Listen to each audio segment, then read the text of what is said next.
So we're back in Birka, where we were last year, and I made a couple of videos. And as usual, we took our kayaks here. Very convenient, it's just maybe 10 minutes of paddling. So I wanted to show you a new thing I've been sort of developing the last couple of weeks.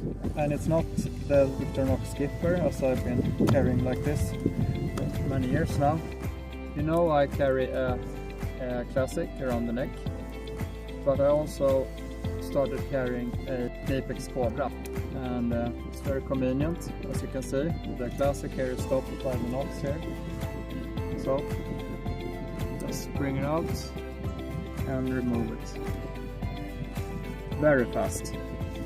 And as I use the Knipex Cobra many times each day, I want to keep it on my person always, but it's too heavy to keep in the mobile phone case, so just keeping it around my neck and always having it handy is actually preferable.